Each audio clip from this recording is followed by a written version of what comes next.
किसी के घर ही जा रहा हूँ? हैं? रुको भाई, नहीं कोई दिक्कत नहीं है, ये मैं घर में जा रहा हूँ। कुछ नहीं लेके आएंगे।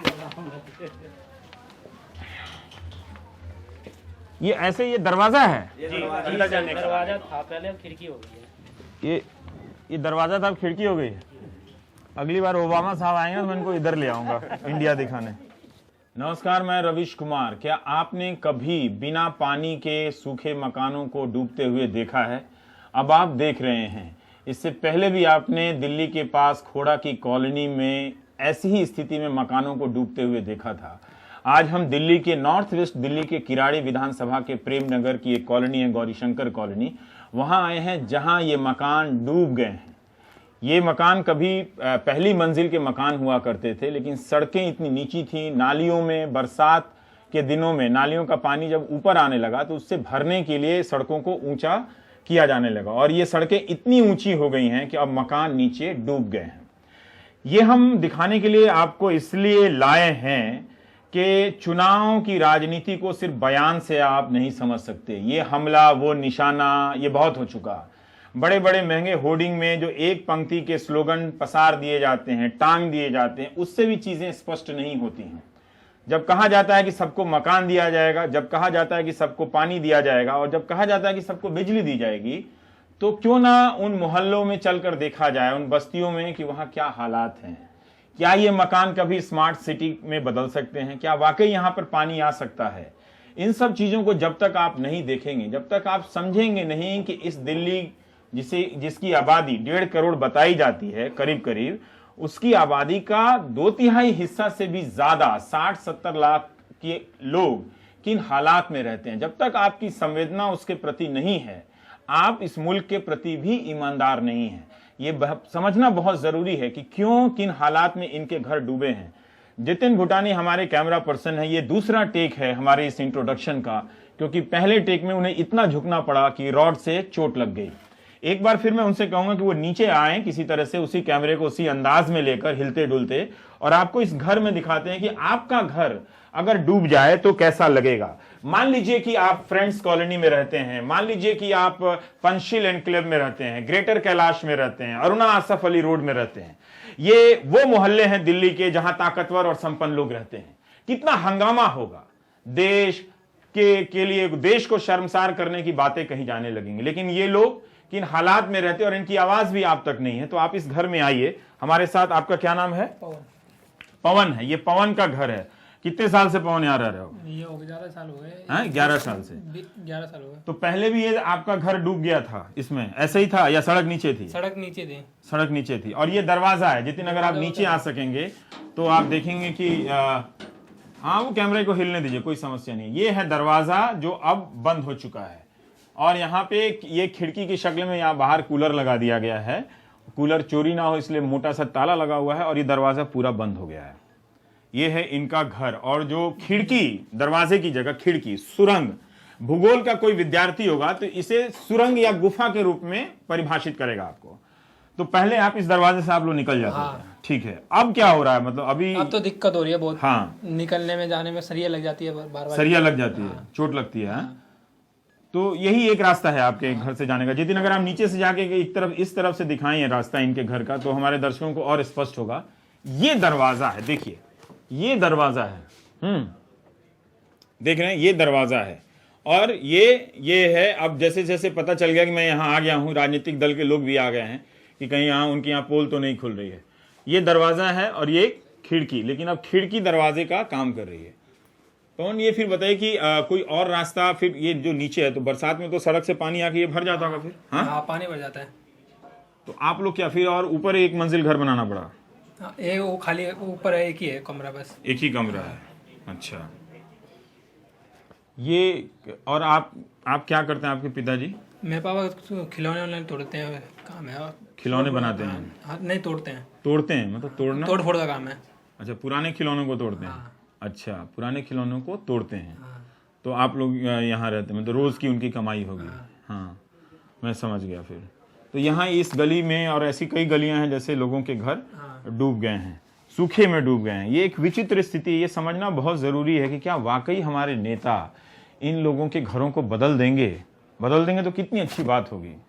हम चाहते भी हैं कि वो बदल दें, लेकिन जो 60 लाख की आबादी है दिल्ली की, उसे अब अपने अधिकारों को ठीक से समझना पड़ेगा। वो सिर्फ जाति, गोत्र, भाषा या फिर मजहब के नाम पे मतदाता बनने की प्रक्रिया से अगर वो गुजरता रहेगा तो वो अपने हितों का नुकसान करेगा। लेकिन जब वो मिलकर इसकी बात करेगा तो उसका फायदा तो होगा ही होगा। दिल्ली, हम गर्व कर सकेंगे कि हमारी आबादी का बड़ा हिस्सा भी हमारी ही तरह एक बराबरी की स्थिति में रहता है, उसे भी पानी और कम से कम सड़क हासिल है। लेकिन कहाँ हासिल है? आप देखिए कि इससे कोई बदल सकता है? कोई प्लान है चुनाव जीत जाने के बाद? कोई भी पार्टी, कोई प्लान है? आइए,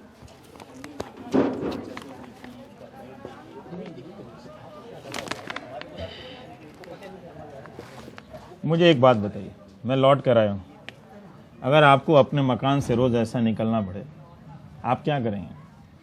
होर्डिंग पे लगे उस स्लोगन को गाएंगे? ये पॉलिटिकल पार्टी वाले लोग कहाँ से आ गए? दोनों राजनीतिक दल के लोग आ गए। आइए जितिन साहब, आइए। आपका घर भी नीचे चला गया है? हैं? अच्छा रुकिए, आ जाइए यहाँ, आप आइए, यहीं बात कर लेते हैं आपसे। ये घर है? हाँ, आप यहाँ तो आ जाइए ना, थोड़ा ऊपर। बताएगा कौन हमको? ये पूरा घर नीचे चला गया। हाँ, तो पहले क्या था? ये क्या हुआ था? मतलब बरसात की का जो पानी है वो घर में आ रहा था। हाँ, सारा तो सड़क भरते भरते सड़क ऊंची हो गई। अभी ये सड़क ऊंची हो गई थी तो ये समझ लो, ये तो हमने अभी लगवाया, सारा पानी हमारा। ओ अच्छा, ये फिर ये बनाया गया कि ताकि सड़क का, ओ अच्छा, ये देखिए, अब ये सड़क ऊपर हुई है तो इन्होंने फिर से एक छोटी सी दीवार बनाई है। ये हड़प्पा मोहनजोदाड़ो के जो इतिहासकार है उनको आना चाहिए इन गलियों में। ये बनाया है ये वाला ना, ये आप जितना दिखा रहे हैं इसको। हाँ, ये देखिए, ये बनाया है ताकि ये सड़क का पानी बह के फिर घर में ना है। लेकिन तब भी ज्यादा बारिश होती हुई तो आ ही जाता होगा। हाँ, बारिश ज्यादा होती तो देखना पड़ता, ऊपर जाते ही। ऊपर बनाया है वो आपने? नहीं बनाया, नहीं वैसी है, मतलब पानी नीचे का ऊपर ही सारा काम तो नहीं होता है। पानी की थोड़ी एक घर तो है, लेकिन उसको ऊपर और घर बनाने का खर्चा, कुछ दिनों के बाद ये घर बेकार हो जाएगा। बेकार हो गया है बेकार हो गया, रहने की, खाने की, होने की, घर कैसे बनाएंगे?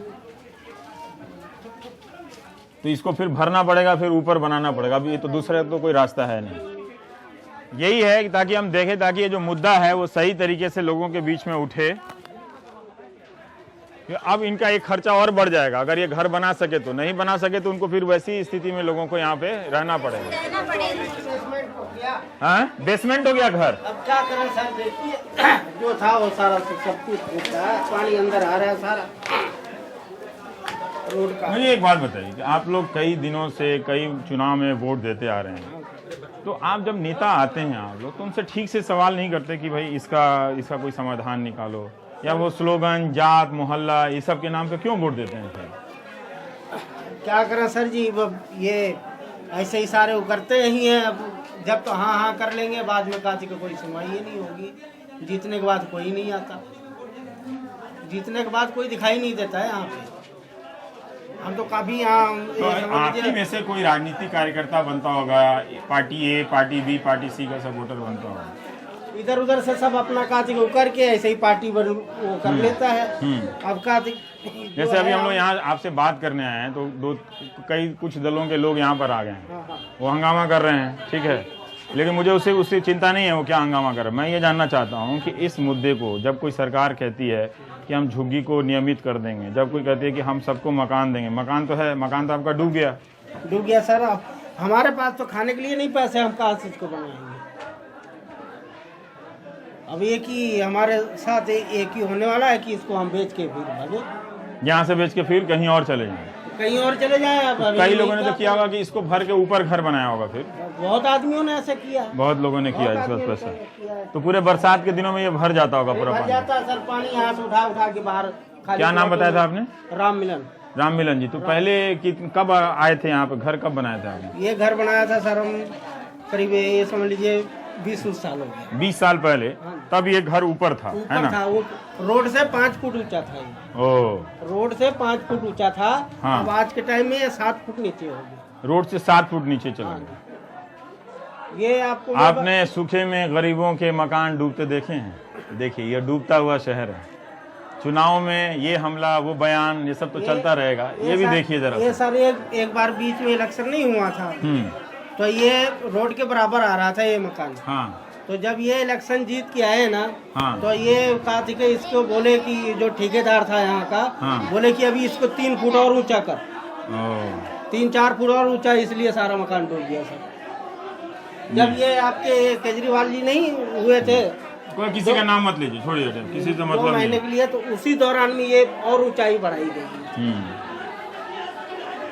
अब क्या करें सर, आप तो एकदम बहुत परेशान। ठीक है। चलो ये बदमाशी हो रहा है, यहाँ से निकल जाए।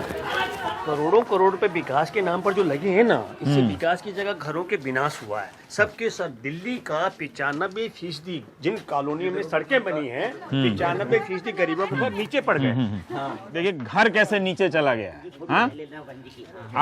अब देखिए जो स्मार्ट सिटी का जो सपना है, नारा है, उसको उस नारे में इनको भी शामिल करना पड़ेगा। वो तो कहीं और बस जाएगा, कहीं और बनेगा स्मार्ट सिटी।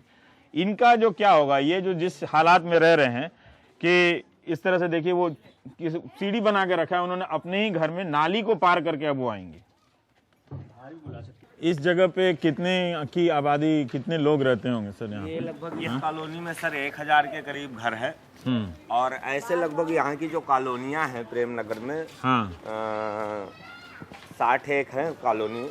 उसमें हर एक में किसी में 1000, किसी में 1500 है, किसी में 1700, किसी में 900।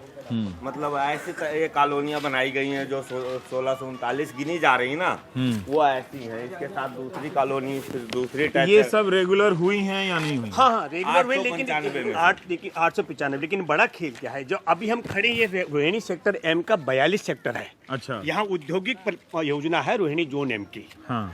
और मैं एक रोहिणी सेक्टर 4 है, हाँ। वहाँ विजय विहार है। हाँ। वहाँ से अगर यहाँ तक कॉलोनी हम गिनती करते हैं, तो ये 42 सेक्टर तक आते आते 180 कॉलोनी पार हो जाती हैं। अच्छा। और ये सब की सब कॉलोनियाँ नियमितीकरण की सूची में न केवल शामिल है, 895 कॉलोनी में पास हो चुकी हैं। और मजेदार बात है कि 895 कॉलोनी में 583 कॉलोनियाँ सरकारी जमीन पर मानी गई हैं। इसका मतलब वो अधिग्रहण की गई जमीन है। अब जब तक क्या ये जमीन, ये जो कॉलोनी जहाँ खड़े हैं, जी, वो जी। सरकारी जमीन पर है? ये 2006 में इसका अधिग्रहण किया जा चुका है। अगर ये रेगुलर हो गया तो कोई पार्टी आके कह सकती है देखो जी हमने रेगुलर कर दिया, उसका काउंटर क्या है वो आप समझाइए ना पहले। मैं बताता हूँ। हाँ। रवि जी, ये मेरे पास, मैंने अभी DDA की वेबसाइट से निकाला है रोहिणी जोन M का नक्शा। हाँ। हम ये मानते हैं कि Rohini zone M master plan में है। हाँ। और यहाँ पर हमारी जहाँ हम चल रहे हैं वो ये भाग है रोहिणी सेक्टर का 42 सेक्टर। हाँ। और 42 सेक्टर में उद्योग दिखाया जा रहा है मास्टर प्लान में। अभी भी DDA की वेबसाइट पे यहाँ हाँ। औद्योगिक परिसर बनने हैं। हाँ। तो जब तक ये मास्टर प्लान में ये औद्योगिक परिसरों की जगह आवासीय परिसर में तब्दील नहीं की जाएगी ये जमीन, यही मैं पूछ रहा हूँ ना, ये समझने की बात है ना। नहीं तो ये लोग समझेंगे कि हमारी कॉलोनी रेगुलर हो गई। बिल्कुल है ना। इसका मतलब आप ये कह रहे हैं कि ये कॉलोनी रेगुलर नहीं हुई है क्योंकि इनके नक्शे में अभी तक ये यहाँ पर इंडस्ट्री का प्लॉट है, यहाँ इंडस्ट्री बनना है, यहाँ उद्योग बनना है।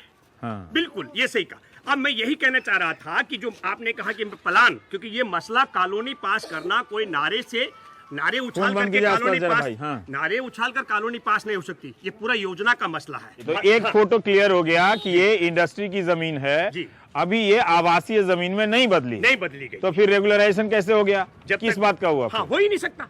तो नहीं हुआ है। हाँ, नहीं हुआ। लेकिन ये रेगुलर कॉलोनी की सूची में शामिल है। इवन उसमें भी शामिल नहीं, जो नियमित की गई है घोषित तौर पर। अब आप मुझे एक ऐसे आदमी को, जो 60 लाख लोगों में से एक आदमी कोई बदरपुर या किराड़ी या फिर गोविंदपुरी या संगम विहार के किसी कॉलोनी में रहता है, तो वो एक पॉइंट ये समझ लिया जी, ठीक है।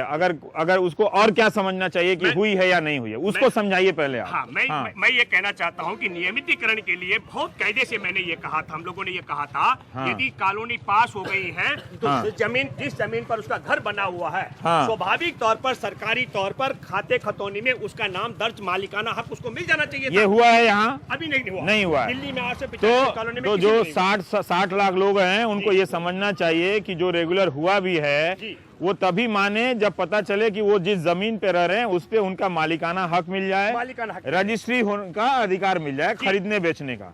तो अभी इनका क्या अधिकार है? यहाँ घर बना लिया, इन पे कोई राइट नहीं है, कोई अधिकार नहीं है इनका। अच्छा, कोई अधिकार नहीं है किसी भी तरीके का। तो ये खरीदते बेचते कैसे होंगे? ये सब ऐसा एक पावर ऑफ, मेरा फोटो बाद में खींचेगा। पावर ऑफ अटॉर्नी होती है, पावर ऑफ अटॉर्नी के माध्यम से ये लोग, एक गुड फेथ वाला मामला है, एक अंडरस्टैंडिंग है। अच्छा, ये रेलगाड़ी जा रही है, कौन सी रास्ता है ये? ये रोहतक रेल मार्ग है। अच्छा, ये रोहतक रेल मार्ग है। जी। अच्छा, यहाँ सारी सफाई हो गई है, ठीक है, आगे बोलिए। हाँ,